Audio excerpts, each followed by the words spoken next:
ایک دریائی علاقہ تھا جس کے ایک حصے کو دریا میں کاٹ کر انتہائی خوبصورت بنا لیا گیا تھا۔ یہاں بڑے بڑے لانچرز کھڑے رہتے تھے اور ان لانچرز کو بوٹ ہاؤس کی شکل دے دی گئی تھی۔ یہ لانچرز بڑے بڑے لوگوں کے تھے اور عام آدمی ان کی تفریحات کا تصور تک نہیں کر سکتے تھے۔ واٹر بوٹس نمبر 120 کے کنارے سے تھوڑے فاصلے پر کھڑا تھا۔ کناروں پر چھوٹی چھوٹی کرائے کی ڈونگیاں 24 گھنٹے کرائے پر مل جاتی تھی۔ بادشاہ خان نے ڈرائیور سے وہ رک کر انتظار کرنے کے لیے کہا اور ایک ڈونگی پر سوار ہو گیا۔ اس نے واٹر ہاؤس نمبر 120 کی طرف اشارہ کر دیا تھا۔ مستعد ملا ڈونگی کو چلاتا ہوا بوٹ ہاؤس کی طرف چل پڑا اور تھوڑی دیر کے بعد ڈونگی بوٹ ہاؤس کے کنارے جا لگی۔ رات کی تاریکی میں بوٹ ہاؤس پر گہرا سناٹا چھایا ہوا تھا، لیکن اس کا اندرونی حصہ روشن تھا جس سے اس میں زندگی کا احساس ہوتا تھا۔ لوہے کی ایک سیڑھی نیچے لٹکی ہوئی تھی۔ بادشاہ خان اس سیڑھی کے ذریعے اوپر پہنچ گیا۔ ڈونگی کو اس نے ایک کرنسی نوٹ دے کر واپس روانہ کر دیا تھا۔ ہاؤس بوٹ کے اوپری عرصے پر پہنچ کر بادشاہ خان نے زور سے آواز لگائی، بادشاہ خان حاضر ہو گیا ہے، میں میڈم کی خدمت میں حاضری چاہتا ہوں۔ اسی وقت بوٹ ہاؤس کے اندرونی حصے سے ایک دراز قامت آدمی باہر نکلا جو بادشاہ خان کا شناسہ تھا۔ دونوں میں رسمی بات چیت ہوئی اور وہ شخص بادشاہ خان کو لیے ہوئے ہاؤس بوٹ کے اندرونی حصے میں پہنچ گیا۔ کافی بڑی جگہ تھی جس میں بیٹھنے کے لیے خوبصورت نشستیں لگائی گئی تھی۔ سامنے ایک چھوٹا سا سٹیج بنا ہوا تھا جس کے عقب میں بڑا سفید پردہ لگا ہوا تھا۔ اس ہال کے بائیں سمت ایک اور چھوٹا سا دروازہ نظر آ رہا تھا۔ جو ہی بادشاہ خان اندر داخل ہوا، دروازے کی دوسری طرف روشنی ہو گئی اور پھر ایڈنا ڈیمپل شب خوابی کے خوبصورت لباس میں مسکراتی ہوئی باہر نکل آئی۔ اس کی آنکھوں میں ایک شوق سی چمک لہرا رہی تھی۔ پہاڑوں کے شیر کو سلام، اس نے مخصوص انداز میں کہا۔ بادشاہ خان میڈم ڈمبل کی خدمت میں حاضر ہو کر خوشی محسوس کرتا ہے۔ بادشاہ خان بھاری لہجے میں بولا، بیٹھ جاؤ خان، تمہاری شخصیت دیکھ کر بڑی مسرت ہوتی ہے۔ بہت کم لوگ تمہاری عمر میں تمہاری طرح چاقو چوبند اور جوان نظر آتے ہیں۔ ایڈنا ڈمپل اپنی عمر سے بڑھ کر بول رہی تھی۔ اول تو اس کی عمر کا صحیح تعین نہیں کیا جا سکتا تھا۔ بیک نگاہ وہ کئی شخصیتوں کی مالک نظر آتی تھی، کبھی ایک خوبصورت اور نوجوان لڑکی، کبھی زیرک اور مدبر عورت۔ ہر نگاہ اس کی ایک نئی شخصیت کی آئینہ دار ہوتی تھی۔ بادشاہ خان بیٹھ گیا۔ ایڈنا ڈمپل خود بھی اس کے نزدیک بیٹھ گئی تھی۔ تمہیں تنظیم سے شکایت پیدا ہو گئی ہے بادشاہ خان، مجھے اس کا بے حد افسوس ہے۔ میں آپ کو اس کی وجہ بتا چکا ہوں میڈم۔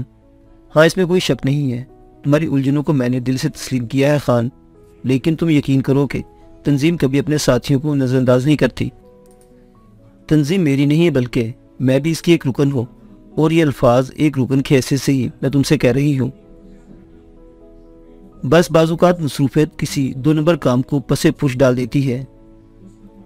میں نے اسے دو نمبر کا نام اس لیے دیا ہے کہ تنظیم کی اپنی مصروفیتیں بے حد پناہ ہے اور ہم جلد از جلد اپنے مفادات حاصل کر لینا چاہتے ہیں، کیونکہ مضبوط دشمن کو یہ موقع نہیں دیا جا سکتا کہ وہ ہمارے ہدف کو ہمارے خلاف مضبوط کر دے۔ تمہارے پڑوسی ملک کے حالات تمہارے سامنے ہیں۔ ہم نے جو کچھ کرنا تھا اس میں تھوڑا سا تساہل ہو گیا، بس حالات بگڑ گئے، اور اب صورتحال کیسی ہے اس کا اندازہ تمہیں خود ہوگا۔ میں تسلیم کرتا ہوں میڈم، لیکن ہر انسان کی اپنی ایک زندگی ہوتی ہے۔ تنظیم کا کام عظیم تر ہے، لیکن زندگی مختصر ترین، اور اگر اس زندگی میں کچھ ایسی آرزوئیں تشنہ رہ جائے تو حاصل زندگی ہو تو موت کے بعد بھی سکون ملنا مشکل ہے۔ بادشاہ خان نے بھاری لہجے میں کہا، میں حالات سے واقف ہوں بادشاہ خان، اور میں نے مخلصانہ طور پر تمہارے معاملات کے بارے میں اوپر بھی اطلاع دے دی ہے۔ وہاں سے مجھے ہدایت ملی ہے کہ میں تمہارے سلسلے میں تسلی بخش طور پر کام کروں۔ میں نے اس ہدایت سے غفلت نہیں کی ہے بادشاہ خان کہ تمہارا دشمن در حقیقت خطرناک ہے۔ آپ ابھی تک اس پر قابو نہیں پا سکی میڈم۔ ہاں، یہ حقیقت ہے، میں اس کے سلسلے میں کافی نقصانات اٹھا چکی ہوں، میرے کئی آدمی اس کے ہاتھوں مارے گئے ہیں، لیکن تمہیں فکر مند ہونا نہیں چاہیے۔ ایک تنہا انسان ہمارے ہاتھوں سے کب تک بچ سکے گا؟ بہت جلد میں گروپ سی کو اس پر معمول کرنے والی ہوں۔ گروپ سی کے بارے میں جانتے ہو بادشاہ خان؟ اب تک کون کام کر رہا تھا؟ Group D. میری درخواست ہے میڈم کہ آپ گروپ اے سے کام لیں، کیونکہ آپ اسے جس قدر نرم چارہ سمجھ رہی ہیں وہ اتنا نرم چارہ نہیں ہے، اور پھر اس کا اشتراک ایک اور خطرناک آدمی سے ہو گیا ہے۔ ہاں، یہ عجیب اطلاع دی تم نے۔ تمہیں کیسے علم ہوا کہ وہ مالینوں سے منسلک ہو گیا ہے؟ گریتا گاؤچی منشیات کی سمگلنگ اور فروخت کے سلسلے میں بینکاک اور اس کی نیوا میں ایک اہم نام تھا، لیکن اب اس کے گروہ کا نام و نشان مٹ چکا ہے۔ خوب، کس طرح؟ شیران کے ہاتھوں۔ اوہ، کیا واقعی؟ شیران نے گاؤچی گروپ کے ایک ایک فرد کو چن کر قتل کر دیا اور اس کے منشیات کے تمام سیلز ڈپو پر قبضہ کر لیا۔ یہ سیلز ڈپو اب مارلینوں کے نام پر چل رہے ہیں۔ بہت عمدہ. ہمیں معلوم نہ تھا. اس کی بنیادی وجہ یہ تھی کہ ہم ان چیزوں پر توجہ نہیں دیتے. میں جانتا ہوں، بادشاہ خان نے جواب دیا، لیکن چونکہ میرا تعلق براہ راست ان معاملات سے تھا اس لیے میں اس پر نگاہ رکھی. ابتدا میں مجھے اس میں کچھ نہیں معلوم تھا، لیکن گریتھا گاؤچی کے گروہ کی ایک رکن اینڈرا گاؤچی، جو خاص طور پر مشہور عورت ہے اور خود بھی اچھی شخصیت کی مالک ہے، بے بس ہو کر اپنی جان بچانے کے لیے میری پناہ میں آ گئی. اس نے مجھے تفصیلات مہیا کی اور شیران کی تصویر بھی. تب مجھے پتہ چلا کہ میرا دشمن بھی میرے کس قدر قریب پہنچ چکا ہے. میں نہیں جانتا میڈم کہ وہ شخص کس لیے بینکاک میں داخل ہوا. اس کی یہ موجودگی میرے لیے بے حد حیرت انگیز ہے. اس کے علاوہ وہ میرے سب سے بڑے دشمن مارلینو سے منسلک ہے. وہ کیوں؟ یہی تو میں جاننا چاہتی ہوں، ایڈنا ڈمپل نے کہا. بہت پرانی بات ہے میڈم. یہ شخص ایک معمولی سا دیہاتی تھا، شاید کانگو کا باشندہ. وہ ہماری خفیہ تنظیم کے کچھ رازوں سے واقف ہو گیا تھا. ہم نے اسے قابو کر لیا اور اس کے ہاتھ پاؤں کاٹ کر پھینک دیے. ہمارا ایک ساتھی جو جرمن سائنسدان ہے، ڈاکٹر ہیڈرک کہلاتا ہے، وہ اسے تجربے کے لیے کسی شخص کی ضرورت تھی. اسے ہاتھ پاؤں کٹ جانے کے باوجود بچ جانے والے مارلینو کو اپنا تختہ مشق بنایا. اسے مصنوعی ہاتھوں اور مصنوعی ٹانگوں سے مزین کیا. اس پر اپنے سائنسی تجربات آزمائے، لیکن ہیڈرک نہیں جانتا تھا کہ آنے والا وقت کس قدر خطرناک ہوگا. مارلینو وہاں سے فرار ہو گیا. میڈم، ہیڈرک نے کچھ اور حماقتیں بھی کی تھیں. اس نے مارلینو کو زین کو اپنے خاص تجربے کا شکار بنایا اور اپنی تمام یادداشتیں اسے دے دی. اس طرح مارلینو ہیڈرک کا عکس بن گیا، لیکن ہیڈرک کی بات نہیں جانتا تھا کہ مارلینو اسے دھوکہ دے سکتا ہے. مارلینو اس کے تمام فارمولے لے کر فرار ہو گیا اور ایک طویل عرصے تک روپوش رہا. ہیڈرک اسے تلاش کرنے کی ساری کوششوں میں ناکام رہا. پھر وہ خاموش بیٹھ گیا. کون جانتا تھا کہ مارلینو کسی وقت ایک ایسا نام بن کر ابھرے گا. وہ زندہ ہے اور مجھے ثبوت مل چکے ہیں. کانگ ہو میں وہ ایک مضبوط سائنسی حیثیت کا مالک ہے. ہاں، یہ بات ہمارے علم میں ہے. بہرحال بادشاہ خان، شیران کے معاملے کو ذہن سے نکال دو. تمہیں یقین دلایا جا سکتا ہے. وہ کیا میڈم؟ شیران تمہیں اور کوئی نقصان نہیں پہنچا سکتا. بات نقصان کی نہیں ہے میڈم، بادشاہ خان جھنجھلائے ہوئے انداز میں بولا. اس کا قتل میری زندگی کا اہم مشن ہے. دوسری صورت میں کبھی پہاڑوں کا رخ نہیں کر سکوں گا. چٹانوں کے باشندے انسان کی شناخت اس کے دشمن سے کرتے ہیں. کسی کا دشمن آزاد ہو تو اس کی ماں اور باپ لوگوں کی قیامت امیز باتوں کا نشانہ رہتے ہیں. ہمارے لیے اس سے بڑی گالی اور دوسری نہیں ہوتی میڈم کہ ہمارا دشمن زندہ رہے. مجھے شیران کا سر درکار ہے. اسے لے کر میں تہمانہ جاؤں گا اور اسے تہمانہ کے بڑے دروازے پر لٹکا دوں گا. 4 نقیب جہاں دن رات نقارے بجا بجا کر اعلان کرتے رہیں گے کہ بادشاہ خان نے اپنے دشمنوں سے انتقام لے لیا ہے. ایسا ہی ہوگا بادشاہ خان، لیکن اس کے لیے کچھ وقت درکار ہوگا. یہ وقت میرے لیے پریشان کن بھی ہو سکتا ہے میڈم. وہ کیسے بادشاہ خان؟ میرے بھتیجے بھی انہی علاقوں میں ہیں. اگر انہیں علم ہو گیا کہ شیران اسی علاقے میں موجود ہے تو وہ اس کی راہ پر چل پڑیں گے اور کسی طور باز نہ رہ سکیں گے. میں نہیں چاہتا کہ اس میں سے کوئی کم ہو، اور یکدم اگر ایسا ہو گیا تو میں انتہائی معذرت کے ساتھ عرض کرتا ہوں کہ مجھے تنظیم چھوڑنا پڑے گی. میں اپنا مشن تنظیم کے کاندھوں پر نہیں ڈالنا چاہتا، لیکن مجھے اپنی کارروائی سے روکا گیا تھا اور اس وعدے کے ساتھ روکا گیا تھا کہ تنظیم اس کام کو پورا کرے گی. میں آج بھی تنظیم سے چھٹی طلب کر سکتا ہوں تاکہ اپنے اس مشن کی تکمیل کر سکوں. میں اتنا بے حقیقت نہیں ہوں مادام. میں اپنے علاقے میں جا کر ایسے حالات پیدا کر سکتا ہوں کہ شیران کو اس علاقے میں واپس جانا پڑے اور اس کے بعد میرے اور اس کے درمیان فیصلہ ہو جائے، لیکن تنظیم کے مفادات متاثر ہو گئے. گروپ سی کی کارروائی کے نتائج کا انتظار کر رہے بادشاہ خان. اس کے بعد کوئی فیصلہ کرے تو مناسب ہوگا. اس کے لیے مجھے کتنا انتظار کرنا ہوگا؟ میرے خیال میں 1 ماہ. بہتر. میں ایک وفادار کی حیثیت سے یہ عرصہ قبول کرتا ہوں، لیکن اس کے بعد مجھے اجازت مل جانی چاہیے. میں اوپر بات کروں گی. مارلینو کے بارے میں اور کیا معلومات ہے تمہیں؟ اس سے زیادہ نہیں. اوکے بادشاہ خان، تمہیں تنظیم پر بھروسہ رکھنا چاہیے. میں بھی کوئی فیصلہ کن بات نہیں کہہ سکتی، لیکن صرف ایک بات کا تمہیں یقین دلایا جاتا ہے. شیران کیا تو تمہیں یا تمہارے اہل خاندان کو کوئی نقصان نہیں پہنچنے دیا جائے گا. میں بے چینی سے 1 ماہ کے گزرنے کا انتظار کروں گا میڈم. بادشاہ خان اپنی جگہ سے اٹھ گیا. ایڈنا ڈمپل اسے ہاؤس بوٹ کے بیرونی حصے تک چھوڑنے آئی. اس بار ہاؤس بوٹ کی اپنی کشتی بادشاہ خان کو کنارے سے لے گئی جہاں اس کا ڈرائیور منتظر تھا. بادشاہ خان کی نگاہوں سے اوجھل ہونے کے بعد ایڈنا ڈمپل واپس اسی حال میں آ گئی. اندر پہنچ کر اس نے تالی بجائی اور وہی شخص اندر داخل ہو گیا جو بادشاہ خان کو اس حال تک لایا تھا. اس کے ہاتھ میں ایک نفیس قسم کا ٹیپ ریکارڈر دبا ہوا تھا. ایڈنا ڈمپل کے سامنے سے سر خم کیا اور ایڈنا نے ہاتھ اٹھا لیا